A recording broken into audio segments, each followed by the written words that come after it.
कंस के बारे में तो आप सब ने सुना ही होगा, मगर मैं आपको कुछ आश्चर्यजनक बातें बताने जा रहा हूँ। हो सकता है आपने इस बारे में सुना होगा, और नहीं भी सुना होगा तो फिकर नॉट, हम हैं ना। तो चलिए शुरू करते हैं। राधे राधे दोस्तों, स्वागत है आप सभी का आपके अपने चैनल द TNL एनिमेशन में। मामा कंस के बारे कुछ अनसुने तथ्य। भगवान श्री कृष्ण के मामा का कंस थे, ये तो सभी को पता होगा। यह कंस न तो राक्षस, न ही असुर और न ही दानव था। सभी जानते हैं कि यह भविष्यवाणी की गई थी कि उनकी बहन देवकी का पुत्र ही उन्हें मारेगा, और इसी भविष्यवाणी के चलते उनके मन में घबराहट बढ़ गई थी। कंस अपने पूर्व जन्म में कालनेमी नामक एक असुर था, जिसे भगवान विष्णु ने मारा था। कालनेमी विरोचन का पुत्र था। देव असुर युद्ध में कालनेमी ने भगवान विष्णु पर अपने शेर पर बैठे बैठे ही बड़ी ही तेजी से त्रिशूल चलाया था, पर भगवान विष्णु ने उस त्रिशूल को पकड़ लिया और उसी से कालनेमी तथा उसके वाहन को मार डाला था। कुछ कथाओं में युद्ध में उसने कई प्रकार के छल फैलाए और ब्रह्मास्त्र का उपयोग भी किया था और अंत में मारा ही गया। कालनेमी ने कंस के रूप उग्रसेन के यहाँ जन्म लिया। कंस शूरसेन जनपद के राजा अंधक वृष्टि संघ के गण के मुख्य उग्रसेन का पुत्र और भगवान श्री कृष्ण का मामा था। अंधक, अहीर, भोज, स्तवक्ता, गौर आदि 106 कुलों को मिलाकर उस काल में यादव गणराज्य कहा जाता था। उग्रसेन यदुवंशीय राजा आहुक के पुत्र थे। इनके 9 पुत्र और 5 पुत्रियां थी। कंस भाइयों में सबसे बड़ा था। उग्रसेन की अन्य पुत्रियां वसुदेव के छोटे भाइयों से ब्याही गई थी। उग्रसेन की माता काशीराज की पुत्री काश्या थीं, और उन्हें एक और बेटा था जिन्हें देवक कहा जाता था।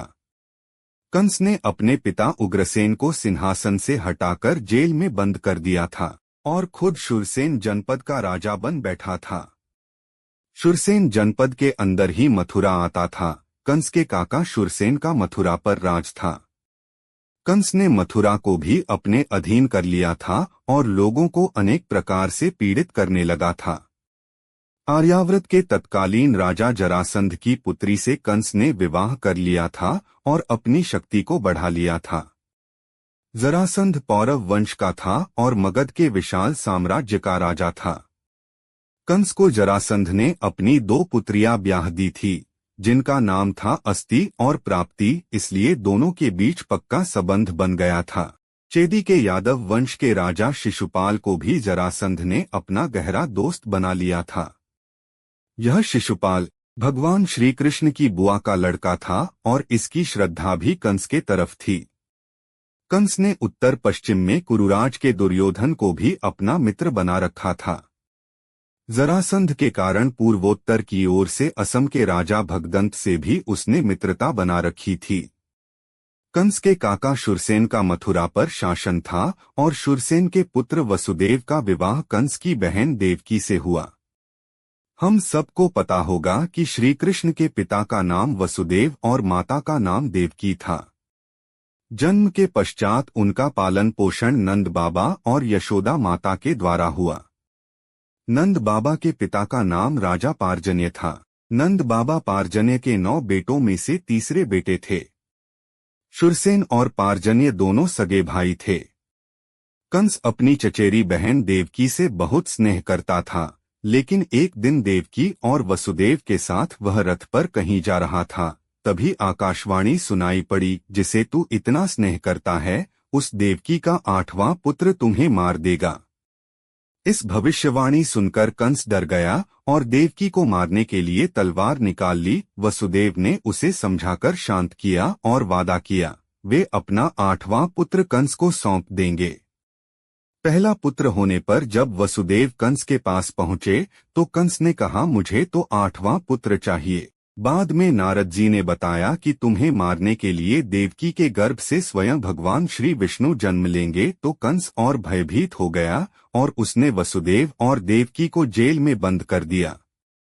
बाद में एक एक कर देवकी के 6 बेटों को जन्म लेते ही मार डाला।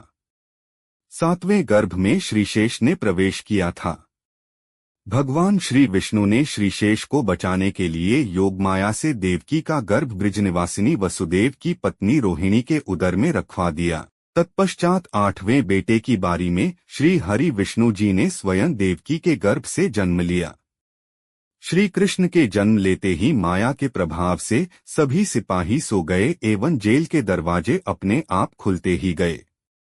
वसुदेव बाल कृष्ण को लेकर नंद बाबा घर पहुंच गए। बाद में जब कंस को पता चला तो उसके मंत्रियों और सिपाहियों ने अपने राज्य के सभी नवजात शिशुओं मारना शुरू कर दिया।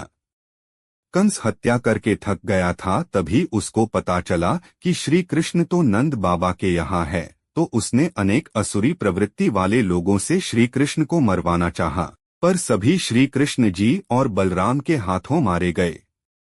तब योजना के अनुसार कंस ने एक समारोह के अवसर पर श्री कृष्ण तथा बलराम को बुलाया और वह वहीं पर श्री कृष्ण को मरवाना चाहा, परंतु श्री कृष्ण ने उस समारोह में कंस को बालों से पकड़कर उसकी गद्दी से खींचकर उसे जमीन पर पटक दिया और उसके बाद श्री कृष्ण ने उसका वध किया। कंस को मारने के बाद वसुदेव तथा देवकी को मुक्त किया। फिर श्री कृष्ण और बलराम ने उन्हें प्रणाम किया। कंस का वध करने के बाद उन्होंने उनके पिता उग्रसेन को फिर से राजा बना दिया। भारत में ऐसे कई गांव हैं जहां कंस की पूजा होती है।